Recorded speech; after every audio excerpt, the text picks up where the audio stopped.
All right, thanks everyone. How good to see that market montage. Just a little bit about what we'll cover in the next, and it will be 10 minutes, is we'll do an overview of Alliance. We'll talk to you a little bit about our market presence and what we're doing to really develop that specific to VENISON. We'll talk about where we're investing and where we see some of the future, and then we'll wrap it up. So it's 10 minutes. I've been in Alliance almost 8 months now. I'm here for the rest of the day, so anyone who has any questions, etc., feel free to connect with me through the course of the day. But for now, let's jump into it. So look, as you guys well know, one of the key pieces we're really proud of in Alliance is we're here for the farmer. So we're still 100% farmer owned. We've got a big footprint in terms of our shareholder base, our market presence, our species coverage, etc. So we continue to grow at $1.8 billion. For the last reported numbers. So, we're here to support venison as much as any of the other species that we work with. And really, when we think about our role as a cooperative and as a business that represents New Zealand, we're really a critical interface and an extension of the farm. So one of the key roles in my team as sales is, our job is to be a value-creating interface between the paddock and our end users, be that in the space of consumption or be it in terms of utilisation and different other industries that we work this venison product into. But ultimately, it's all about creating better returns. It's about helping it work back through the system, and ultimately creating a lot of the better and improving consumer experiences that you started to see in that montage a moment ago. Oh, sorry, phone. Okay, $5. So look, how do we look at this? When we think about, and certainly since I've joined in September, it's been a period of, there's a bit of subdued performance in the space. Last year there was some really, really good performance, price appreciated, demand accelerated, but it's been subdued over the last number of months, and there's multiple factors for that. But ultimately, when I look at venison, I look at species, I look at our business, I look at global protein demand at the moment. For me, venison lacks profile within the context of protein, and particularly New Zealand venison. I think some people have spoken about that this morning in terms of a lot of fantastic attributes, but are they really being amplified, and are they really then working out to end users and generating value and return? I don't think so at this point in time. So we have a job to do to improve the profile and ultimately build something that's much more sustainable and that talks much more strongly and unquestionably to some of the attributes that have been discussed in the room this morning. So work to do. Positive is we start to see some confidence coming back into a number of the markets at the moment, which is, short term will be of benefit, but longer term, I think we've a lot of heavy lifting to do to get us to a better place and a more sustainable place around venison, which is how we're seeing it as Alliance. That said, we continue to, work forwards against our food service strategy.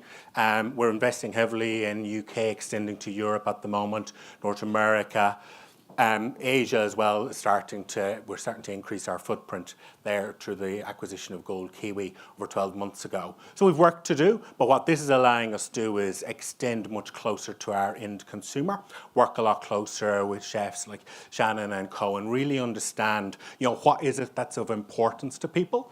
What is it that they value in either the product or the experience, and then support our stakeholders to deliver that and to deliver it every single day and better than others. So that's a big part of what we're trying to do around creating in-market presence. It's really differentiation. It's really meeting the needs of either the consumer or the occasion that we're targeting.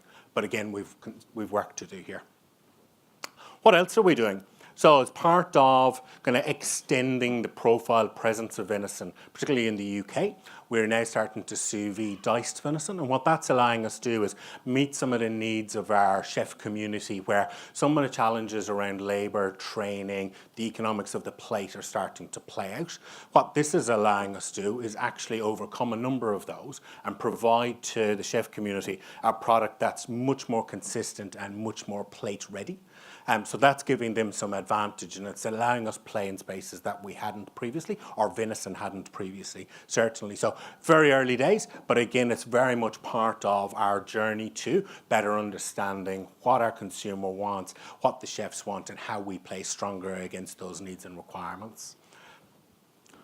So building out then, so working with markets is one great part of what we're trying to do, and as I say, we've work to do, but the other big part, which you're all probably well aware of, is our investment, a capital investment of almost $16 million in our venison processing plant beside our Lorneville plant in Southland.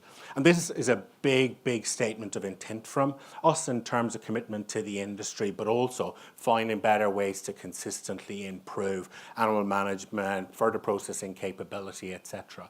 And certainly for the customer visits and engagements I've been part of over the last number of months, it is really, really well recognised amongst our customers in terms of some of the progressive and kind of breakthrough steps we've taken in this processing space to better meet market needs.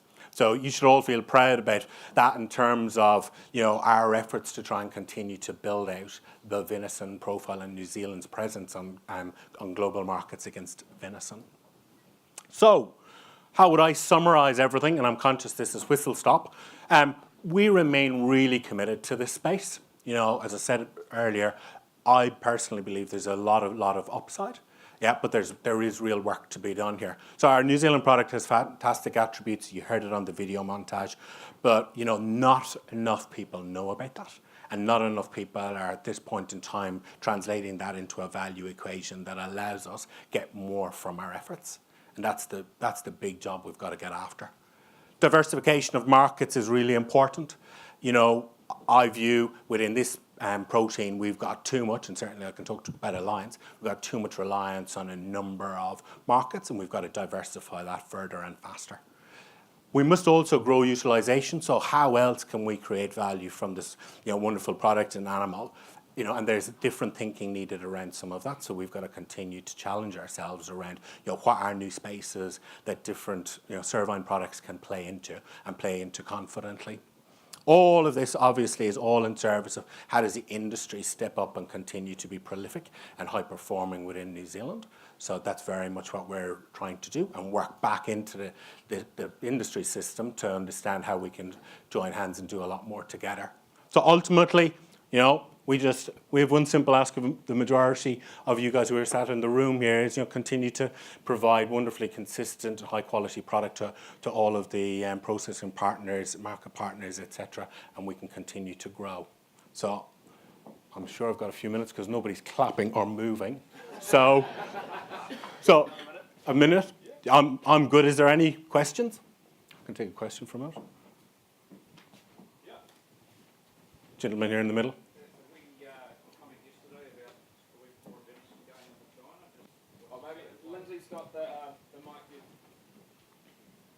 What's the state of play with China, which has obviously got a huge protein deficit at the moment?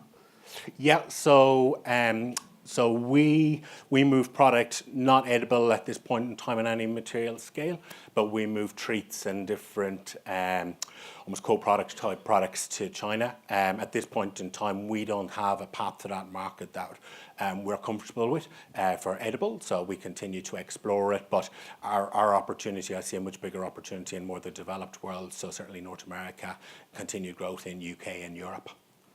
Yeah. So it's not a big focus, China for cervine for us at this point. Any others? Fantastic. We've got time for one more. Go for it.